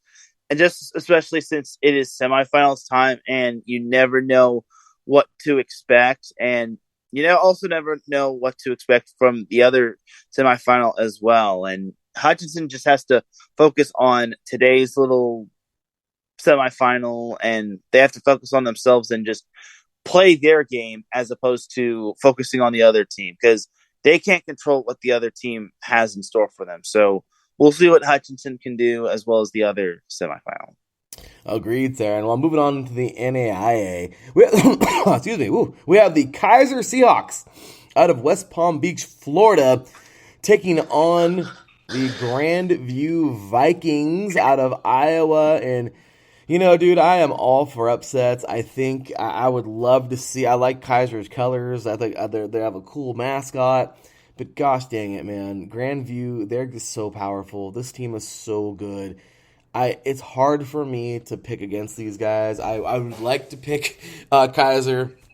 But honestly, man, today we got the semifinals going on here. Once again, it is Kaiser versus Grandview, and also Indiana Wesleyan. Hey, big shout out to Mr. Aaron X. He's coming up in just about 25 minutes here. Versus Northwestern College, that is. Not Northwestern, but, and well, that is it. That is the final four there, and then there were four in the NAIA. Teran, I am just going to be bold here. I mean, Morningside's out, brother. Morningside is out. No Morningside, man. That's crazy, right? So we're going to have a new champion this year. Who's it going to be? I'm going to go with Grandview. I guess I can't help it. I think Grandview defeats Kaiser today. I'm going to go with Northwestern over Indiana Wesleyan. And I'm going to say Grandview wins it all. What do you think? I kind of agree with your Grandview pick. I'm actually going to take Indiana Wesleyan over Northwestern, but I think Grandview is going to come out on top in terms of the whole NAIA playoffs. I just think Grandview is on a whole nother level, and I'm surprised that Morningside was unfortunately unable to make the semifinals. But I guess this just goes to show that college football playoffs are a whole different beast. Playoffs entirely are a whole different beast, just because you could be good in the regular season, but then once you're in the postseason, it becomes a whole different animal. So, and vice versa as well. So we'll see. I got Grandview though winning it all. Yeah, brother. And I think honestly, look, here's the reason why I want Kaiser to win. Dude, Kaiser upset Morningside. They did it last week, man. I mean, Kaiser defeat them by a point, 29-28. I mean, my gosh, Northwestern knocked off Marion. They've been a former champion in the NAIA. 52-27. Grandview knocked off Lindsey Wilson last week, 10-7 in a very defensive game. And Indiana Wesleyan, I can see also why you would pick them. They're a great team. They defeated Benedictine 24-13. So yeah, man. I mean, we just have some great teams here going head to head. Kaiser went all the way up to Morningside, man. Went all the way to Iowa, and today they're going to make that trip again to go back up there and play Grandview. And dude, I mean, can lightning strike twice for the Seahawks? If Kaiser wins this game, that's no offense to Indiana Wesleyan or to Northwestern. Oh, sorry.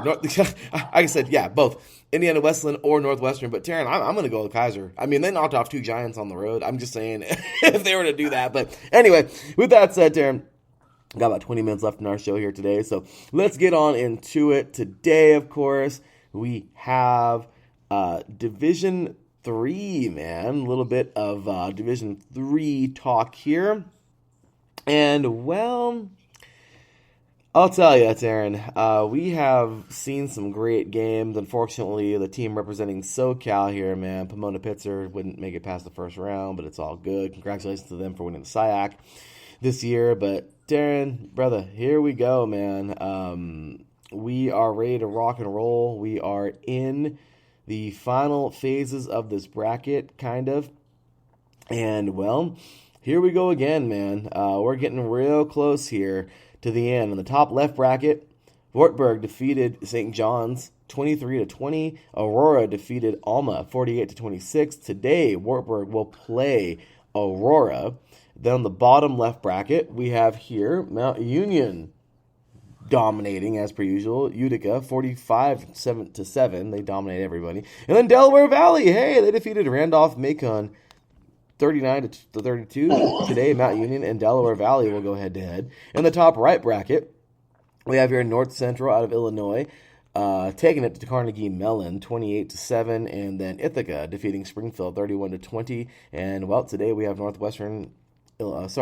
Central out of Illinois taking on Ithaca. And on the bottom right, Mary Hardin Baylor. Hey, they had a good game here versus Trinity, Texas. 24-17, they win this one. And then Bethel out of Minnesota, they defeated Linfield out of Oregon 30-13. And today we have Mary Hardin Baylor versus Bethel. Teran, I still believe in Mount Union to win the whole thing, but Mary Hardin Baylor, I think Mary Hardin Baylor, and this is no disrespect to Delaware Valley and Bethel, but Mary Hardin Baylor and Mount Union, I think they're on a collision course. They usually are, and it's just, But at the end of the day, I don't know, man. North Central, they were the champions a couple years ago. Oh my gosh, I think that's awesome. And whoever wins the top left bracket, Aurora and Wartburg, I don't want to be a jerk, but dude, you got Mount Union in the bottom left, Mary Hardin Baylor in the bottom right, and in the top right, you got North Central.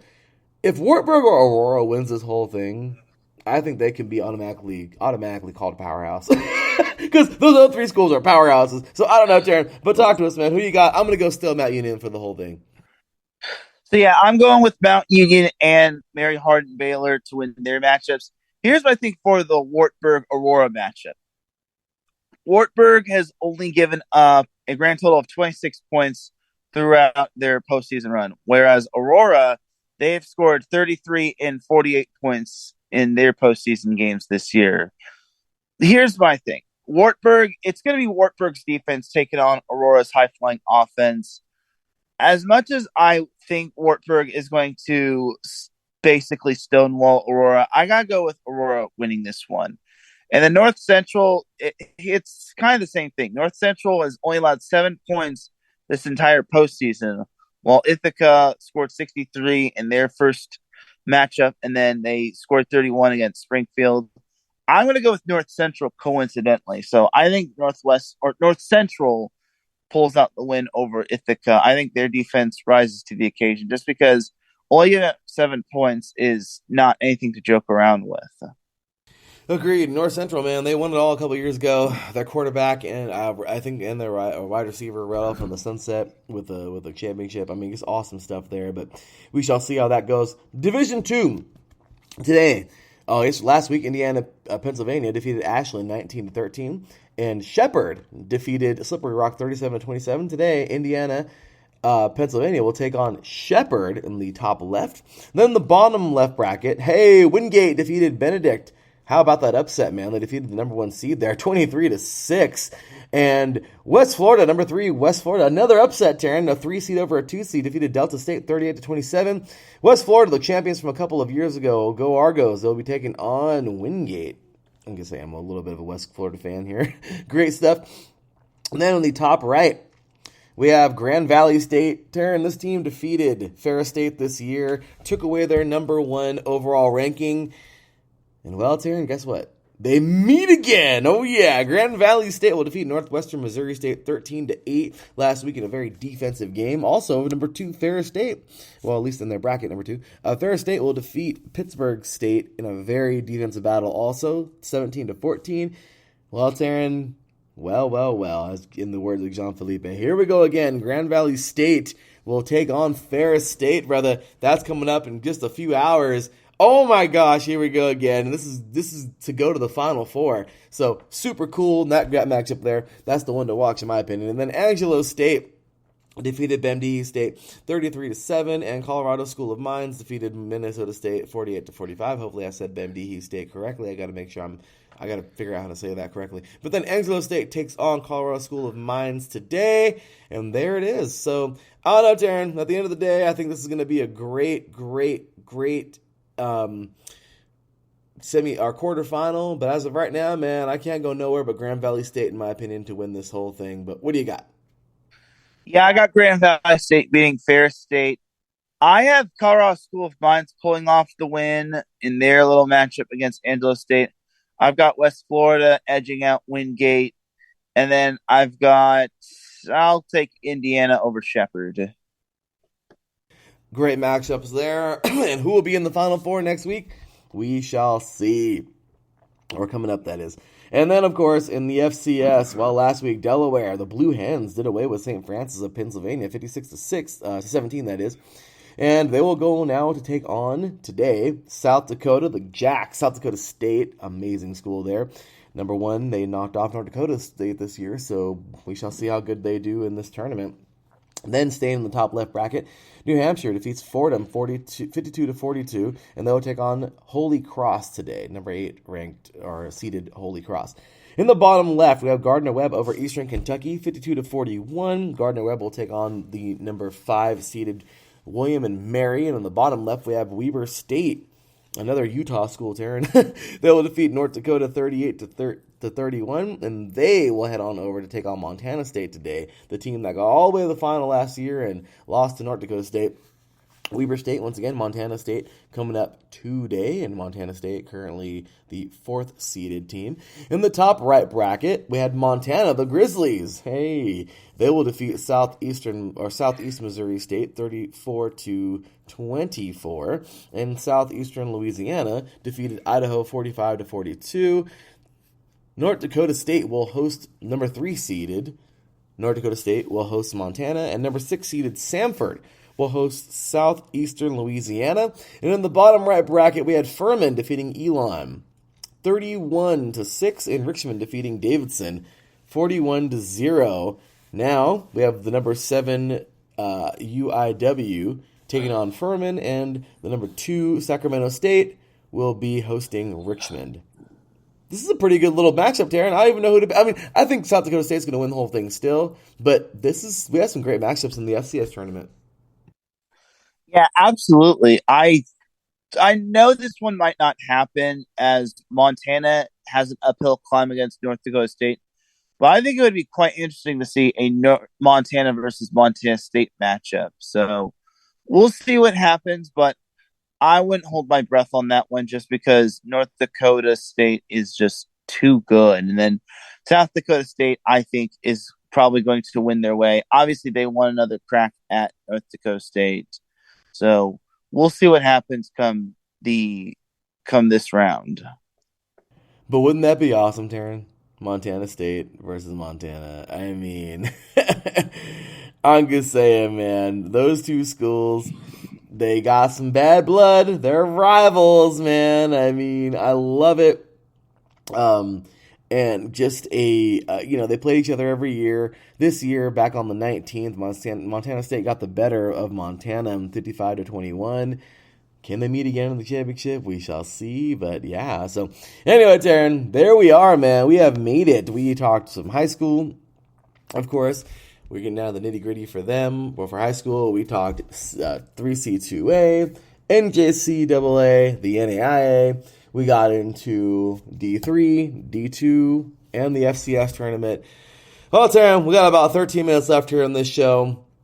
We're going to take ourselves one more quick break, and when we get back, good sir, we are going to talk about the rest of these conference championships in the FBS. Hold on to your hats, guys. We are coming back in a few moments, and we got plenty more college football coming back for you. You are listening to 3 and Out College Edition right here on IE Sports Radio. Your direct feed for all that is sports. We'll be right back after this. Down! Green team! Green team! Set! Hey!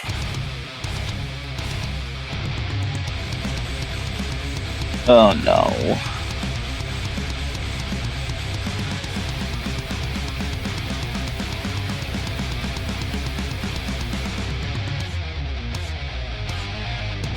What's going on, football fans? This is me, your boy Larry B, inviting you to join myself, Callum Reynolds, Mike Pat, and John Felipe for one of the most electrifying football shows you have ever heard. 3 and Out, right here at IE Sports Radio.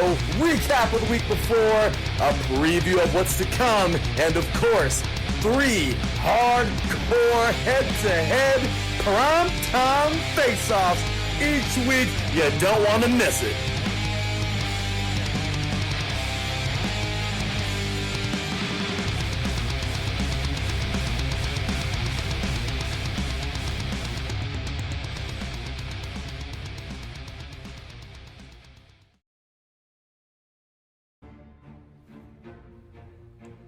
Is it coming home? It nearly did 4 years ago. Harry Kane and England have football glory in their sights. The 2022 World Cup comes to the USRN family of networks in November.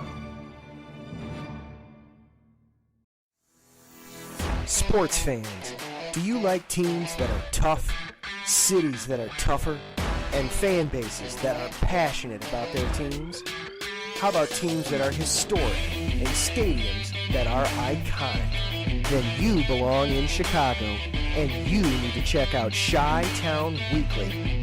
Join me, Adam Kernan, every week as we keep up with all things Chicago sports. Bears, Bulls, Blackhawks, Cubs, White Sox. We'll cover them all, plus more. The Windy City is always buzzing, and we'll keep you up on all the big games and major stories.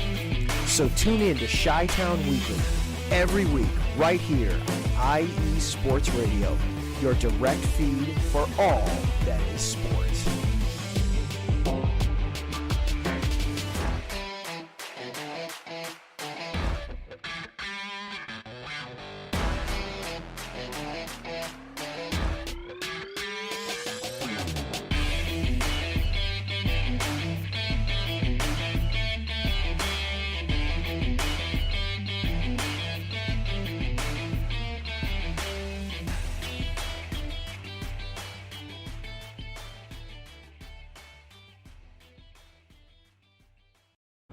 It's a new era of soccer in America, and the Stars and Stripes are ready to prove it to you. Don't believe us? Good. Christian Pulisic leads the United States of America into the 2022 World Cup, coming to the USRN family of networks this November.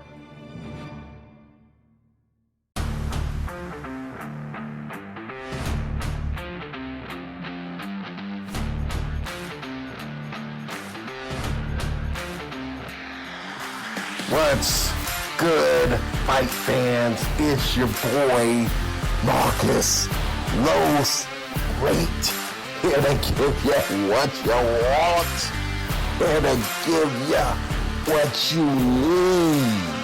Yeah, man. Yeah. I'm coming to you live, straight from your mama's basement with a crispy, awesome white tea. They are coming to you live every Tuesday at 10 p.m. Eastern Standard Time. Powered by IE Sports Radio, your direct feed for all that is sports. That is right, ladies and gentlemen. IE Sports Radio, your direct feed for all that is sports. Man, it has been a fun show. Teran, we only got like 7 minutes left, but we're going to go some quick picks here. FBS style. All right, Teran. We kick things off in just about a little bit over an hour. The Dr. Pepper Big 12 Championship. We have two purple schools. Number 10, Kansas State at 9-3. Number 3, TCU. TCU wins it, Teran. They're in. TCU is favored by 1 point. But will the Wildcats let that happen? What do you think? I think the entire world is probably going to agree with this. I'm going to take TCU just because TCU has a chance to actually, carry the Big 12, just because the Big 12, as some people know, Texas is going to leave, as well as Oklahoma for the SEC. And I think this is TCU's chance to put the Big 12 on the map. So give me the Horned Frogs, and let's see if TCU can become the team of destiny. Same here, brother. Give me the Horned Frogs. Moving on. We got to go rapid fire here. The MAC Championship. Toledo, 7-5, taking on Ohio. The Bobcats, 9-3. Toledo's favored by 3.5. You know what? Give me the freaking Bobcats. Yep, I'm going to take OHIO. Oh, wait, wrong school. I'll take Ohio as well. That's a good one. I mean, you're not wrong, but, I'm just saying they're both from Ohio. But anyway, Sun Belt League, Coastal Carolina, they made it. They've been in the FCS now for a few years. They've done pretty damn good. And you know what, Teran? Good for them. Sunbelt Championship game, 9-2. Once again, just big ups to Madison this year. They did not make it, but James Madison, man, what a great year for them. They capped it off. First year in the FCS. They did an amazing job. But Coastal Carolina is the school to get there at 9-2. They'll be taking on Troy at 10-2. And, well, Troy is favored by 7 points. Give me Coastal Carolina. I want the Chanticleers. I'll take them. How about you, Teran? Believe it or not, I'm actually going to take Coastal Carolina as well. That's my boy. All right. SEC championship game, Teran. Number 14, LSU at 9-3, taking on number 1, Georgia at 12-0. Georgia is favored by 17.5 points, but wouldn't it be something if the freaking Tigers from LSU were to win this game? Yeah, I don't know about that one, just because LSU sadly couldn't get past Jimbo Fisher and Texas A&M. So I'm going to take the Bulldogs. Yeah, I know Arthur Parsons wouldn't mind that. Our host of our of the Bayou Bulletin here. But LSU's playing with house money. Yeah, oh yeah. So LSU, it'd be cool to see them win. I guess I'm just a little bitter because USC lost, but no, there's no way. Georgia, I think, will win this game. But yeah, I'm just saying, upsets, we shall see. But next up, we have the Atlantic Championship. Well, the American Athletic Championship. Number 22, UCF taking on number 18, Tulane. Tulane is favored by 4 points. That's a tough one, but you know what? Though I don't think Louisiana State will win it, I think a Louisiana school will win today, and that's Tulane. That's a tough game, but I'm going to go Tulane. What do you think, Teran? Yeah, I think Tulane wins it as well, just because Tulane, they're having such a special season, and I want to say this is like their first ever. I want to say it's like their first time in the conference championship, and let alone hosting the conference championship. So I think Tulane keeps the groovy train going. I'm with you, Teran. The Tulane train going. The Tulane train, I'm with you. Actually not ranked, but Fresno State at 8-4. Boise State 9-3. Boise's favored by 3 points. This should be a good one in the Mountain West Championship game. Give me Boise. What about you, Teran? Yeah, I'm probably going to take Boise State as well, just because Boise State, they've been consistent throughout most of the season. And Fresno State, they've been too up and down. Many could probably say that they probably shouldn't be here just because San Diego State couldn't get out of its own way. And I think that loss to Fresno State kind of derailed them. And it was more so Fresno State kind of getting fortunate just because they recovered an onside kick and then they just scored 14 points in the final minute or so. So I'll take Boise State. Agreed, Teran. Then we have the Big Ten Championship coming up today. Purdue at 8-4 taking on number 2 Michigan. That's not fair. Michigan's favored by 16.5 points. Man, it would be cool if Purdue to win that game, but yeah, give me Michigan. Yeah, they really the Big Ten really has to do away with the whole East versus West or South versus North. I don't care what it is. I'm just going to take Michigan just because they are just, they are on a mission. Indeed, Teran. And then the ACC Championship, number 9 Clemson at 10-2, taking on number 23 North Carolina. Same deal here. Clemson's actually favored by 7.5 points. This one's a little bit closer, I think, but wouldn't it be something North Carolina were to win this thing? My gosh. Give me Clemson, but man, it would be cool if North Carolina were to win. Well, it seems like all of our picks are going to be the same, right? Wrong. I'm actually going to throw a curveball, and I'm going to be different. I'm going to take North Carolina. The applause button has been hit, good sir, and the music has been cued. Teran, you're a crazy guy, man. You are one crazy dude, but I like it. The Tar Heels for Teran. Give me the Tigers, but oh my gosh, it should be a good one. Teran, this has been a great show, brother. We are out of here, man. In just 2 minutes, Mr. Aaron X will be taking over the airwaves, the iSports Radio airwaves. Maybe he'll talk some Indiana Wesleyan. Maybe he'll try to get some hope to the Purdue fans out there. I don't know, Teran, but he's talking Indiana football. And you and me, good sir, are riding off into our days, man. We got Christmas shopping galore today. Oh, me and Cecilia are going to be everywhere. We got our little date night thing we do, our little book. Our little scratch-off book from last night. We are on our show, Sportsbook Perspective. And, of course, we got, so much good news today. Teran, you got a birthday, good sir, to celebrate. So, once again, happy birthday to you, good sir. Thank you for all you do here at iSports Radio, man. We appreciate you, brother. We love you and we appreciate you. And, well, with that said, Teran, anything for the audience before we're out of here for the day? Well, just want to say, enjoy the college football aspect, and if you're a USC fan, it only gets better. Time heals all wounds, but this one's gonna sting. Yeah, you're right, though, but hey, we'll see, man. But definitely excited, man. Where can all these diehard fans find you? You can find me on Twitter at Teran Rodriguez 1. That's where all my main content is. Well, there you have it. Ladies and gentlemen, thank you so much for being here today. We got championships to get into next week. We got our first champion to crown today. Make sure you give us a follow at 3 and Out, all spelled out, IECE. We'll be covering the Division 3 championship today in the NJCAA. All the games talked about today, we'll be talking about there today. And to show some love, follow me over there. Be at BTHEEE_LB53. Follow us all as a whole at IE Sports Radio all over social media at IESportsRadio.com. Pick up some IE Sports Radio t-shirts. IE Sports Radio Hall of Fame Class 2022 voting starts today. The draw was last night. Who will make it? We shall see.